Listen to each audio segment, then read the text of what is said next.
నేను పుష్ప చేతి రుచులకు స్వాగతం. నేను ఇప్పుడు పన్నీర్ బటర్ మసాలా చేస్తూ ఉంటానమ్మా చపాతీకి. ఇది 6 ఇట్లా కోసి పెట్టుకున్నాము. దీని మళ్ళీ సన్నగా కట్ చేసుకోవచ్చు, నేను ఇట్లా కూడా వేయచ్చును, వేగిపోతుంది. ఇది 6 టమాటాలు, 4 పచ్చిమిరపకాయలు తిరగబాతు కేసేకి, 4 పచ్చిమిరపకాయలు, బేలీఫ్ 3, ఇది గోడంబి 25, ఇట్లా 2 దెబ్బలుగా ఉండేది 25 తీసుకున్నాను.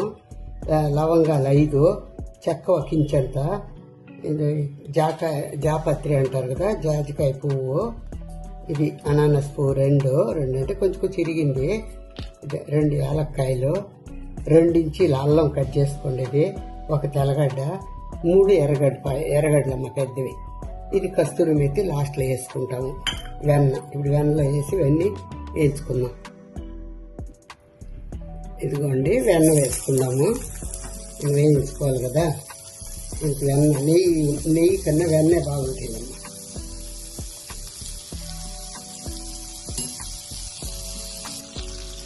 ఇదిగోండి, ఇది అనానస్ పువ్వు, చెక్క, లవంగం, యాలక్కాయలు, ఇది 25 పీసులు, ఇది ముంచుమాడి పప్పు, అల్లము, తెల్లగడ్డకాయలు, కొద్దిగా వేయగానే టమాటా, ఎర్రగడ్డ వేసేస్తుంది.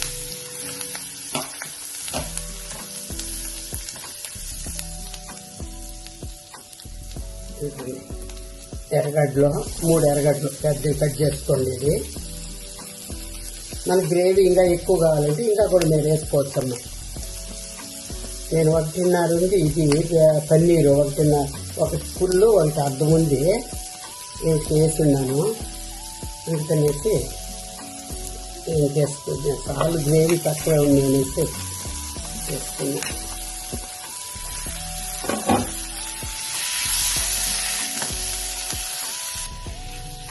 ఒక 5-6 మిరియాలు, 1 స్పూన్ జీలకర్ర కూడా వేసుకున్నామమ్మా వేయించేటప్పుడు. మళ్ళీ జీలకర్ర పొడి, గరం మసాలా పొడి మళ్ళీ తిరగబాతలో తిరగబాత అయినాక వేసుకుంటే సరిపోతుంది. ఇవమ్మా ఉప్పు వేసుకున్నాం అంటే తొందరగా వేగిపోతుందమ్మా. దేంట్లోనే మనం ఎర్రగడ్డలో ఇట్లా వేయించుకునే దాంట్లో ఉప్పు వేసుకునేయాలి మనం కూడా. వేసుకున్నామంటే మెత్తగా తొందరగా వేగిపోతాయి. చల్లారాలి కదా, మళ్ళీ మిక్సీ పట్టుకోవాలంటే, అందుకని తొందరగా అయిపోతుంది. ఒక 5 నిమిషాలు అయిపోతుంది.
ఉమ్.